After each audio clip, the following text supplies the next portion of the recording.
Wholeness and Balance Vibration Tribe. I trust everybody as well. It's always great to be able to connect with you. It is another day. I'm actually jumping in here really briefly for a message. Hopefully I can make this as fast as possible. I just felt inspired to share. And I also even got a double confirmation this morning from looking at the chat and seeing our sister Paige make a comment about dreams in a dream chat. So I did leave a message there.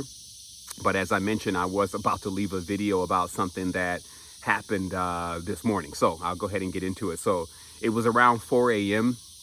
I'm in this dream. I'm just going to give as many details as possible. You know how dreams are, so stuff kind of moves around a little bit. But the synopsis was I was actually in a school, and I was there with two dream friends. And I say it that way because I didn't really recognize who these people were. But they were like friends, like somebody I already knew. Our sister Naya was there. Jeanette was there. And that was what was going on. And so we were walking around this school, and it was like after school hours. And so we were kind of like, I would say, like teenagers, how teenagers act when you're doing something and maybe you're not exactly supposed to be there, but you're having fun. And so we were in the school after hours, we were having fun. And one of the things is to make sure that we leave the doors open so that we could keep navigating through the school, because if one of the doors closed, then we would be locked in the school or something like that, right? So after a while and kind of playing in the school, we realized, okay, it's really getting late. We may get caught. Let's get ready to leave. And so we started going back through the doors that we had left open. And when we went through this final door, we came into this room, and in this room, there was like a lot of glass, like the entire wall was like glass, so you can really see into the stars. And then all of a sudden, you know, when I'm looking at the stars, I started noticing that the background of the stars, like a time lapse, starts spinning faster. And then I make a statement to everyone that's there, and I'm like, "Look, man, the stars are not spinning like they normally spin. I know this because I watch the stars all the time."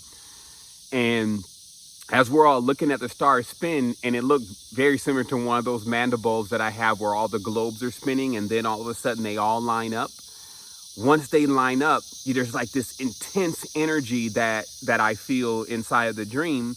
And then this luminous, it was like a blue, luminous, vaporous cloud kind of like comes into the room, but it's like a spirit. It's like it's not like a whole big cloud. It's like just one cloud moving, right?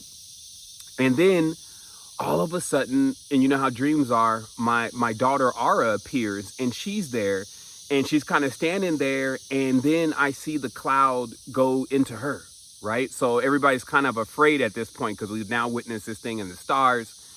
And then so I grab her, and then she kind of like she faints. She kind of like passes out. And so I have her there in my arms, and somehow a refrigerator appears. This is how dreams are. And I'm like trying to resuscitate her, and she's kind of like coming back around, and I'm like, "Do you want something to eat?" And she's like, I was like, "Do you need something to eat?" And she was like, kind of, yeah. And so I opened up this refrigerator, and then there was like some meat there. So I pulled this meat out and I said, "Do you want this?" And she was like, "No." There was some vegetables there, and I pulled that out and I said, "Do you want this?" And she was like, "No." And then there was like one apple there, and I pulled the apple out and I was like, "Do you want this?" And she said, "Yeah." And I gave her the apple, and she bit it. And then that was the end of the dream. Okay. So now, you know, this dream was, as I mentioned earlier, so clear. It was like you were there. Like I could even feel the energy of holding her, and I could feel the energy of when the stars had aligned and the energy that brought through. So I could really feel that. So I'm laying in the bed, and then I know it's Jeanette, and I'm like, "Hey, are you having any dreams?" And she's like, "Nothing really out of line. Nothing like super special right now. No." And I'm like, all right. So she gets up, she goes to the restroom, she comes back, and then I'm like, I explain the dream to her, and she's like, "Yeah, wow, that's a pretty intense dream." And I said, "Yeah, you know, it really made it intense because I was there and I could feel the energy. Like I even feel the energy in my chest now."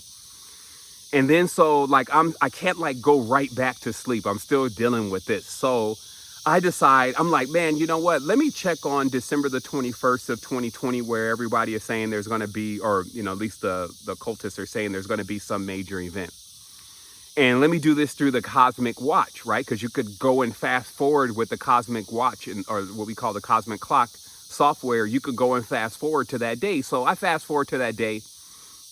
And to be quite frank, like I'm living on the equator. So it looks like every time everything is lining up. So I'm like, what am I exactly looking for on this day as an indicator that something is going to happen here? So then I take to the web, and I'm really trying to also go back to sleep, but at the same time, I'm trying to get a little bit more clarity about what it is that I just saw in this dream. So I start to go through a couple blog posts, like I'm typing in Google, the end of the procession, 26,000, blah, blah, blah. So I'm typing in stuff that I'm trying to figure out what is the exact day that astronomers say that we're going into this new cycle, and, we're at the end of the astronomical age. And it turns out that there's a lot of confusion around this. Like even Wikipedia, they talk about several different days. Samuel Word thought it was one day. This person says it's this day. And I'm thinking right in my mind right away, like, okay, we're talking about a clock. So how is it that never really changes? So how is it that no one really knows the actual day? This is kind of, and I'm still kind of half asleep, but I'm trying to get the answer, and I'm getting a little agitated about why somebody hasn't just done something where since they know all this, the altisidus and the days and the times and the degrees and all that, and just lined it right up, and boom, it's like it's on this day. So anyway, I come across that it's at least called the astronomical year. And I dip into this blog somehow, and this person is trying to like determine what the day is, and they're off. But I look in the thread, and there's another comment from someone else that is saying, hey, this is the exact day. This was already discovered because someone used pi in order to be able to calculate these precessions, because that's how it works. Okay. So I remember coming across this knowledge months ago. I saw some calculations where someone was using pi, and they were showing how that the sky can be exactly measured using pi, because obviously if this is a circle, pi 3.14 can be used to calculate the radius of a circle, right? Okay. Now we also know pi in a circle equals the golden ratio, golden mean, which also connects into the apple. Okay. So I'm like, okay, this is us be honest. We own something, right? And so this person leaves this huge graphic, which I'm going to paste here after this recording. They leave this huge graphic showing that someone had already done these calculations precisely. And in the end, what they came up with is that the day would be July the 26th of 2020, right? So mind you, I'm a little asleep, and I'm still looking over this, and I'm looking at Jeanette, and I say, hey, remember a few months ago when that date, when we were on the equinox or whatever, and that was the beginning of the cycle? That was the beginning of the cycle right then, right? And mind you, I'm like not realizing that, and Jeanette brought it up. She's like, but that's June. It's July right now. And I said, July what? And she's like, I don't know. So I scroll into the camera, and then I got her on the phone, and I look, and it's July 26th.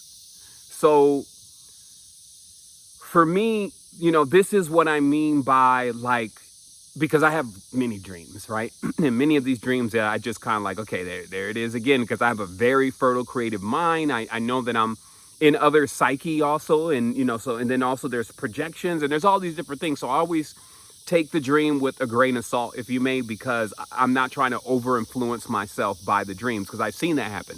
I've seen people get into dreams so deep that they almost get lost in the dream, because you can start dreaming the next day, and then you could start basically guiding your next day through the dream. But if this starts coming offline and you start dreaming about, let's say, we all have an underworld aspect to ourselves. So you start dreaming about negative things, then you think that negative things are going to happen to you the next day. You're walking around with fear and anxiety, and then basically the dream consumes the person. So this is why I'm like always like this with dreams, unless, as I mentioned earlier, they meet this specific criteria that the ancients were using.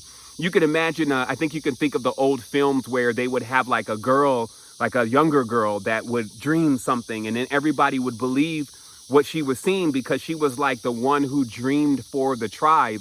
And they always made sure that she wasn't being influenced by external things so that she can dream true. It was more like the oracle kind of thing, right? And so I'm going to paste this documentation here about this day actually being the beginning of the day of the age of Aquarius and the advent of the beginning of the astronomical year. And so, again, why many are looking for other days, December 21st, etc., those days, here's another thing. Like, remember when we talked about it was 72 degrees times 72 times 360, which gives us 25,920. Okay, those may have been approximations. There's another one that it times it by 360, and then they have a certain number.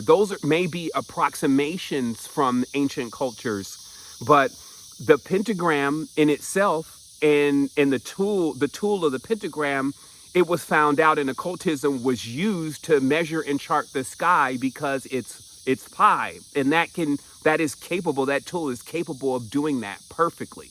Okay. And this documentation shows why.